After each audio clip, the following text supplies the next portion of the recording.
고 그를 찌른 자들도 볼 것이요 땅에 있는 모든 족식이 그로 말미암아 애곡하리니 그러하리라. 아멘. 아담과 선악의 이야기는 아시죠? 하와가 먼저 먹었는데 성경은 아담이 먹었다 합니다. 그래서 아담의 원죄라 해요. 아담과 하와, 아담이 하와를 처음 보고 한 말이 있습니다. 내 뼈 중에 뼈, 살 중에 살이라. 정말 멋진 사랑 고백 아닙니까? 그런데 선악과를 따먹고 난 뒤에 하와가 건네준 선악과를 먹고 난 뒤에 하나님이 아담아 부르셨죠. 그 아담이 숨었어요. 대답을 하는데 아담아 하면서 아담이 한 일을 지적하셨어요. 그때 아담이 대답하기를 하나님이 주신 그 여자가 선악과를 줘가지고 내가 먹었다고. 내가 잘못이 아니라고. 아담의 말이 달라졌어요. 내 뼈 중에 뼈요, 살 중에 살이라고 했다. 아담이 죄를 짓고 나니까 하와 탓을 합니다. 선악과를 먹고 난 뒤에 이제 그걸로 에덴 동산에서 쫓겨났어요. 쫓겨나서 이제 아들 낳았는데 가인입니다. 또 아들을 낳았는데 아벨입니다. 가인과 아벨이 자랐습니다. 자라면 하나님께 예배를 드리는데 하나님께 예배를 드린다는 것은 하나님께 제물을 바친다는 거예요. 지금 하나님께 헌금을 하는 겁니다. 똑같아요. 그런데 똑같이 제물을 바쳤는데 가인의 제물을 안 받으셨어요. 아벨의 제물만 받으셨어요. 그러니까 이 문제는 가인과 아벨의 문제가 아니고요. 가인과 하나님의 문제입니다. 그런데 가인이 하나님에 대해서 얼굴이 불거라 하면서 결국은 아벨을 죽이고 말았어요. 왜 죽였을까? 가인과 아벨 간의 사이가 좋다 안 좋다 이런 표현이 없는데 하나님과의 문제인데 가인이 하나님과의 관계가 비틀어지니까 아벨에 대해서 정오하고 들판에서 아벨을 쳐 죽였다 합니다. 하나님이 가인을 부르셨어요. 가인아 네 동생이 어디 있느냐 하니까 가인이 하는 말이 내가 내 아우를 지키는 자입니까? 하고 오히려 하나님께 대꾸를 해요. 이게 아담과 하와의 첫 죄의 이야기고 가인과 아벨의 살인 이야기입니다. 아담과 하와와 가인과 아벨의 그 이야기가 지금도 계속되고 있습니다. 좋을 때는 내 뼈 중에 뼈, 살 중에 살이라 했다가 문제가 생기니까 탓을 합니다. 가인 같은 경우 하나님과의 관계 문제인데 그걸 아벨 탓으로 돌린 거죠. 아벨만 없었으면. 그런 거 아닙니까? 아벨만 없으면 똑같이 지금도 아내 탓을 하고 남편 탓을 하고 부모 탓을 하고 그리고 하나님과의 문제를 사람과의 문제로 돌려가지고 사람들에게 복수합니다.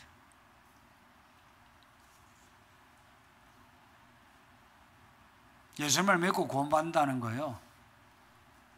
만일에 문제를 그 죄와 허물의 문제죠. 이걸 사람 탓으로 돌리면 다른 사람 탓으로 돌리면 구원 문제가 해결이 안 됩니다. 구원받으려면 모든 죄와 허물을 내 탓으로 돌려야만 합니다. 만약 아담과 하와가 잘못했어요. 우리 부모가 잘못했어요 하면 우리가 예수님을 믿을 이유가 뭐가 있습니까? 우리 부모가 믿어야 되고 아담과 하와가 믿어야지. 나는 상관이 없어요. 왜? 나 죄가 없어. 그런데 죄와 허물의 문제는 내 문제입니다. 남 탓을 해서는 구원 문제가 해결되지 않거든요. 성경이 우리의 죄와 허물을 지적하잖아요. 그러면 그 죄와 허물에 대한 내용을 읽으면서 아, 이건 내 죄요, 내 허물이다 하고 받아들여야 우리가 예수님을 믿을 수 있어요. 그리고는 내 죄를 내가 고백을 하게 되죠. 고백을 함으로 죄사함을 받는 거예요.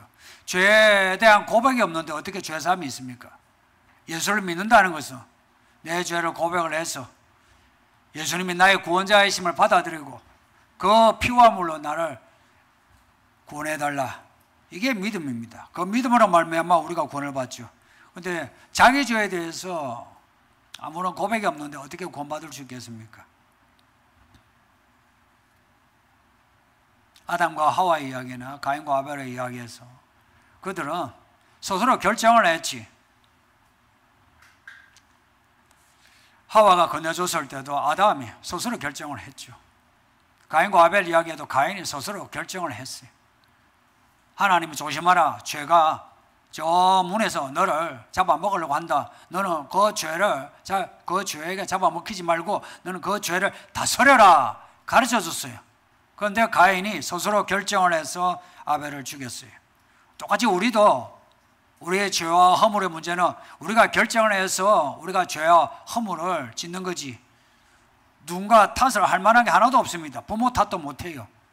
가끔은 교회 안에서 뭐 상처를 받았느니 하는 사람들, 그래서 뭐 교회를 떠났느니 아니면 내 믿음이 자라지 않느니 하는 그런 말은 전부 거짓말입니다. 그 사람 생애에 대해서 연민과 동정을 가지고 보면 일리가 있는 말이에요. 근데 우리가 일리가 있다 해서 그게 맞는 말은 아니에요.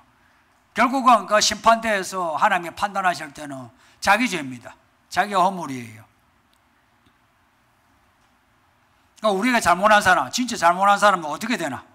진짜 잘못한 사람, 내게 죄를 지어 내가 그 사람의 죄로 인해서 내가 악한 영향을 받았어요. 그래서 내가 악해졌어. 그래서 내 마음에 그 사람에 대한 미움과 복수가 있어. 그 사람 때문에 내 인생이 이렇게 되었어, 내 믿음이 이렇게 되었어 해서 그 사람에 대해서 우리가 어떻게 대해야 하느냐, 우리가 복수를 해야 되느냐. 성경은 복수를 말씀하지 않습니다. 복수는 하나님의 것이랍니다. 모든 복수는. 하나님도요 복수를 하는데 쪼잔하게 단편으로 복수하지 않습니다. 하나님은 몰아가지고 마지막 때 최후의 심판에서 복수하십니다. 복수입니다. 복수. 하나님의 복수입니다. 요한계시록에 나오는 그 최후의 심판, 백보자 심판이 있죠. 그건 하나님의 복수입니다. 하나님은 그 복수를 염두에 두고 기다려라, 내가 알아서 막 그러십니다. 이 땅에서 내가 악한 일을 저지른 사람이 잘 먹고 잘 살아도 시기하지 마세요. 그거 잠시입니다. 그 사람 늙어 죽어요. 아니면 사고 나서 죽고요. 금방 끝납니다. 그러나 하나님의 복수하시면 그 사람은 영원히 하나님의 심판 가운데에 고통을 당합니다. 영원히. 그러나 그 복수를 하나님께 맡길 때 하나님은 우리를 하나님의 자녀로 봅니다. 왜냐? 우리 인생을 하나님께 맡긴 거예요. 그러면 하나님은 하나님께 맡겨진 인생을 하나님은 버리지 않으십니다. 품어주십니다. 믿음은 뭐냐? 인생을 걸고 하나님을 따르는 것이 믿음입니다. 내 인생을 걸지 않고 믿는 것은 믿음이 아니에요.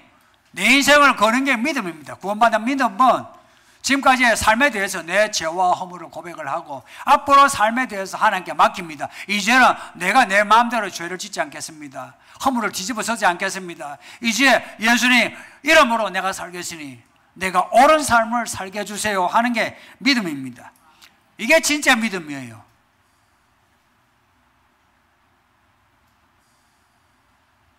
그래서 믿음은 진지할 수밖에 없습니다.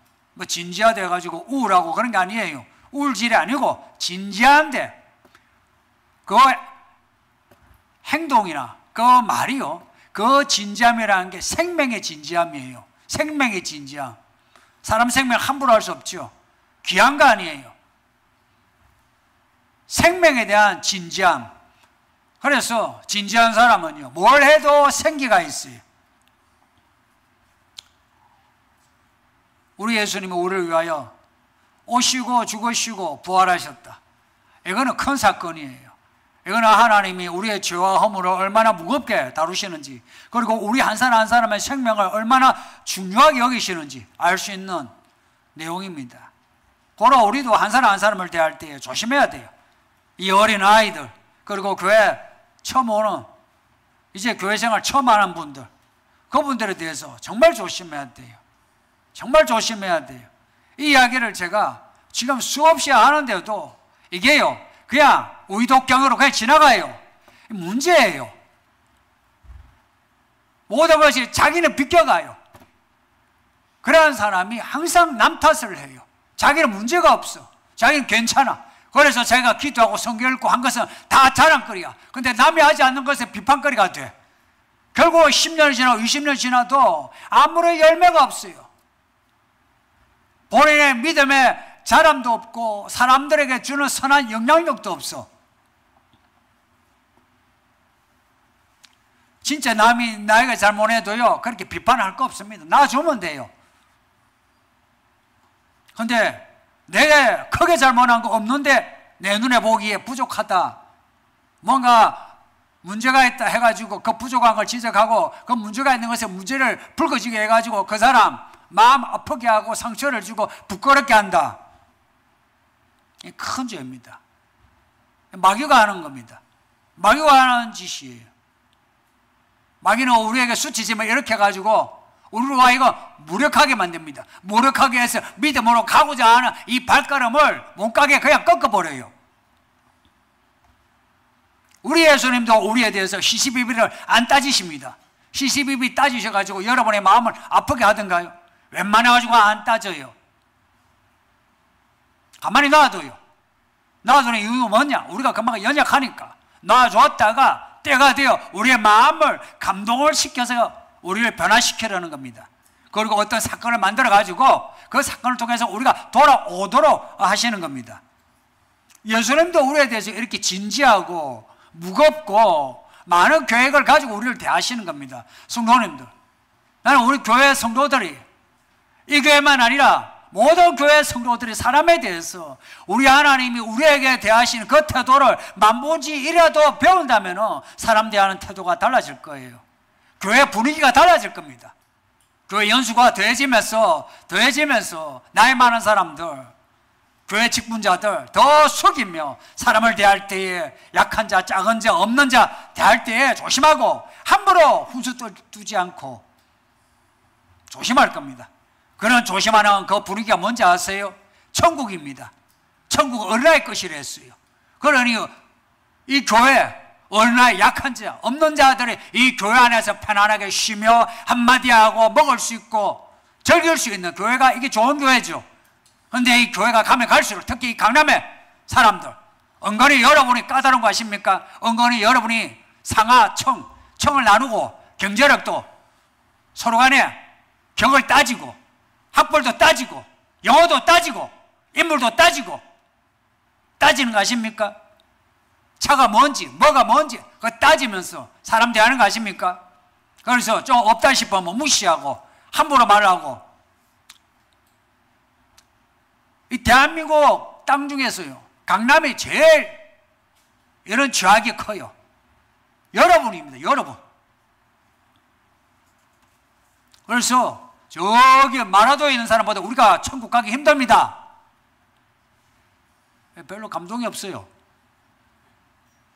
저기 강원도 산골짜기에 믿는 사람보다 우리가 천국 가기 힘들어요. 이거 그냥 하는 말이 아니고 사실입니다. 안 배운 사람보다 배운 사람이 천국 가기 힘들어요. 사회적으로 안정된 사람은 천국 가기 힘들어요. 부자가 천국 가는 거, 낙타가 바늘 구멍 들어가는 것보다 어렵다 그럽니다. 그게 사실이라면 우리 정말 천국 가기 힘들어요. 저나 여러분은 천국 가기 힘들어요. 어떻게 하면 천국에 가나? 하나님의 나라는 먹고 마시는 그런 나라가 아니다. 하나님의 나라는 모자를 서니 안 서니, 신발을 뭘 신니 안 신니, 옷을 뭘 입니, 이런 나라가 아니다 이야기입니다. 무슨 날이 중요하니 안 중요하니 이런 나라가 아니라는 겁니다. 예배당에 앉아있는 태도가 뭔지 이런 나라가 아니라 이야기입니다. 헤어스타일이 뭔지 이거 따지는 나라가 아니라 이야기예요. 뭘 따지느냐? 성령 안에 있는 의와 평안과 희락의 문제입니다. 성령 안에 있는, 성령을 받았냐 안 받았냐 이 문제고요. 성령 충만하냐 안 하냐 이 문제고, 그리고 성령 안에 있는 그 하나님의 의가 있느냐 없느냐, 그리고 하나님의 평안이 있느냐 없느냐, 하나님의 기쁨이 있느냐 없느냐, 이 문제지. 교회 열심히고 막 어쩌고 저쩌고 이런 거 필요 없다 이야기입니다. 정말 필요 없어요. 내가 여러분에게 원하는 게 뭐든가요? 여러분에게 원하던 게 뭐든가요? 내가 사사로운 걸 원한 적이 있어요? 여러분의 믿음을 원하지. 그 믿음도요, 믿습니다 하고 자기 뻑의 믿음이 아니라 정말 하나님이 보시고 기뻐하시는, 그리고 사람들이 보기에 그리스도의 향기가 나는 그런 믿음이죠. 그런 믿음은요, 성령 안에서만 있습니다. 성령 안에서만. 이 큰 문제예요. 이 큰 문제를 1년간 다뤘어요. 그리고 그 성령이 교회 이야기로 연결돼요. 이런 이야기를 하면요, 적어도 이 교회를 1년을 다니면, 2년을 다니면 이 문제로 본인이 엎드려가지고 이 문제를 해결을 해야 돼요. 해결을 해야 되는데 진지함이 없어. 솔직히 교회를 왜 나오는지 목사가 나오라 했잖아요. 그래도 다니라고 잘하신 거라. 그런데 이제 자극을 주면, 그렇게 해서 나왔으면 문제를 해결해야 돼요. 왜냐? 나의 문제라. 이게 저 사람, 이 사람 문제 같아 몰라도 나의 문제라. 내 인생의 문제라. 성령으로 거듭나고 성령으로 충만하고, 그래야 성령의 그 의와 평강과 희락이 뭔지를 알죠. 갈라디아서 5장에서는 이 세 가지만 나오는 게 아니라 9가지가 나와요. 오늘 본문에 나오는 의와 평강, 희락은 예시입니다. 예시. 성령 안에 있는 이 많은 것들을 우리가 가져야 되죠. 그리고 성령의 은사가 뭡니까? 일을 하는 능력이에요. 일을 하는 그 능력을 우리에게 주시고 약속을 하시는데, 우리가 성령이 주시는 성령의 열매도 없고 성령이 주시는 은사도 없다면 이거 문제 아닙니까? 주겠다 하시는데 손을 안 벌려요. 어른이 받으라, 선물이다 하고 하면은 착한 아이는 1,000원이든 10,000원이든 받고서 감사합니다, 이게 착한 아이죠. 그죠? 못된 아이는 10,000원짜리 주세요, 50,000원 주세요. 이거 말고요, 컴퓨터 사주세요. 이게 못돼 먹은 아이 아니에요. 그러니까 하나님이 주시면 모든 걸 다 받아야죠. 하나님은 다 가지고 계시기 때문에 하나님이 주시는 거 하나를 감사합니다 하면 하나님 2개를 주세요. 2개를 감사하면 3개를 주세요. 이런 하나님을 놔두고 우리가 그 하나님을 바라보고 쫓아가는데도 집중을 하고 모든 걸 걸어야 하는데, 그러지 아니하고 이 사람 저 사람 보면서 이 사람은 문제가 있고 저 사람 또 문제가 있고, 그 문제 가지고 밥상머리에 앉아가지고 같이 부부간에 이야기하고 아이들 앞에서 그 이야기를 하고, 그래서 서로 간에 저분은 저렇다 하고 선입견을 가지고 서로가 이렇게 벽을 쌓고, 이게 말이나 됩니까? 부끄러운 줄 알아야지. 이거 정말 부끄러운 줄 알아야 돼요. 내 질문 듣겠습니다. 더 이상 해서는 안 되겠어요. 여기서 끝.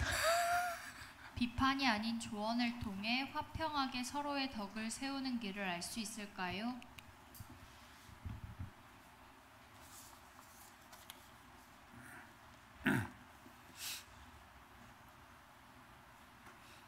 잔소리하고 조언하고 뭐가 다른지 아세요? 제가 예전에 유퀴즈를 본 적이 있어요.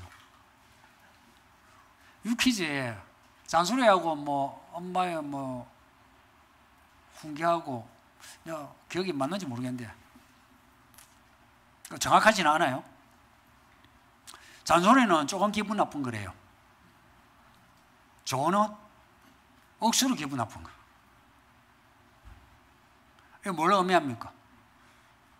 잔소리는 쓸데없는 참견, 조언은 쓸데있는 참견. 근데 조언이 더 기분 되게 나쁘대요. 왜 그럴까요? 왜 그럴까요?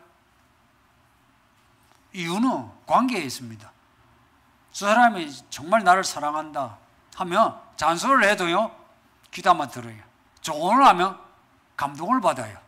근데 저 사람하고 관계가 안 되어 있으면 조언도요, 안 들려요. 그래서 관계가 중요한 거예요. 목자와 양도 그렇고요. 교사와 학생도 그렇고요. 여러분 성도들 간에도 서로가 그렇게 안 친한데, 그리고 그 사랑이라는 건 진정성 아니에요? 그죠? 알고 보면 그 사랑이란 진정성이에요. 그 진정성도 내가 안 갖춰줬어. 근데 내가 시시비비로 그 사람을 따지는 거라. 따지면서 하는데 그게 뭐 잔소리든 조언이든 간에 기분 나쁜 거는 사실 아닙니까? 입장 바꿔 생각해 보세요. 누가 여러분에게 잔소리를 하든 조언을 하든, 아 기분 좋아, 나 뭐 그런 조언을 내가 막 그대로 다 받아들여 할 사람이 있습니까?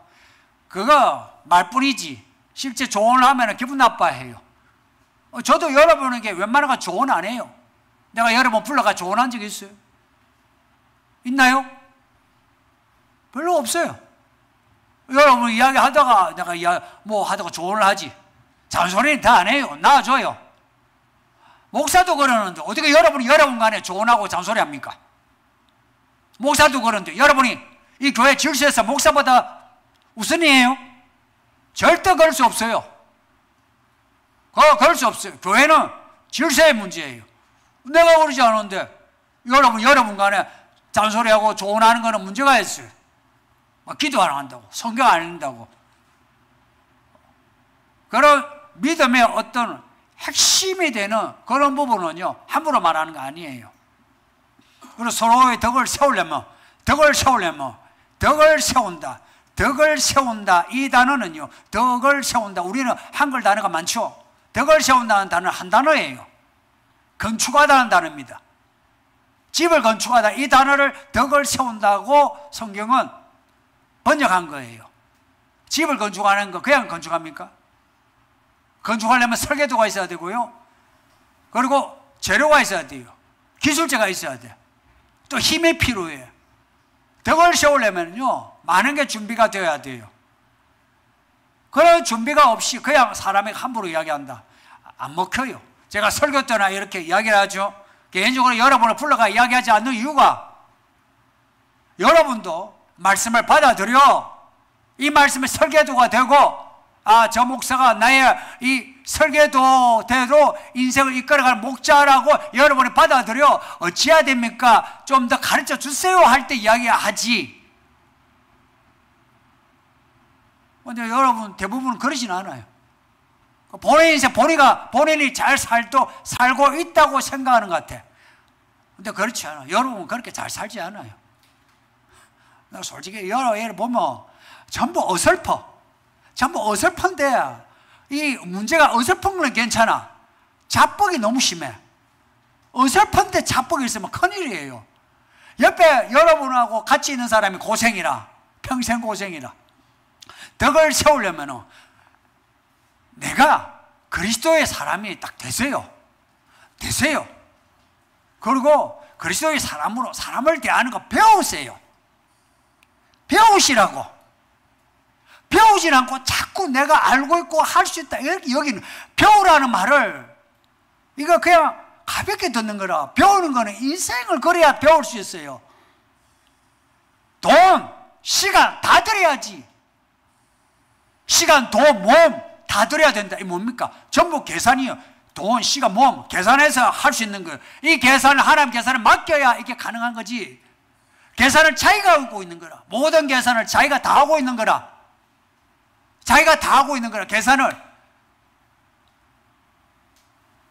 계산을 하나님께 맡기는 게 뭔지 아세요? 하나님께 맡긴다는 게 무슨 정확한 의미인지. 이게요, 다시요, 순환론으로 이야기하면 성령 안에 있는 겁니다. 성령 안에 있을 때 계산이 돼요. 성령 안에 있지 않으면 앉아서 여러분이 아무리 계산을 하려도 계산이 안 돼요. 성령 안에 있을 때 이 계산이 돼요. 어떻게 해야 되지? 답이 나와요. 성령 안에 있지 않고 그냥 귀로만 들어가지고 여러분이 결정하는 거는 스킬이에요. 스킬이라는 게 상당히 실용적이라. 실용주의는 항상 단편으로 끝나요. 장편으로 보면 실용주의는 항상 문제투성이로 나중에 쓰레기가 나중에 다 모여 있어. 영혼의 유익을 위함이라. 이 유익은 단편 우리 편리하게 살아가는 신령하고 달라요. 이거는 우리 영혼의 유익, 이런 장편의 이야기를 가져야 하거든요. 덕을 세운다는 이 말이요, 장편 이야기요, 장편. 그러니까 사람에 대해서 장편의 스토리를 가지고 타이밍을 보고 타이밍을 포착해서 라고 하는 거예요.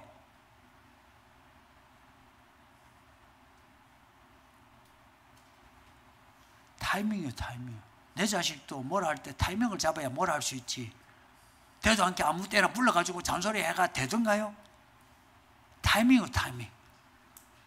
자, 질문이 있습니까? 예, 합심해서 기도하겠습니다. 다 같이 기도해요. 아버지 하나님 감사합니다. 주의 말씀 읽고 들었으니 항상 말씀대로 살게 하소서. 비판하지 말라, 없인 여기지 말라, 넘어지게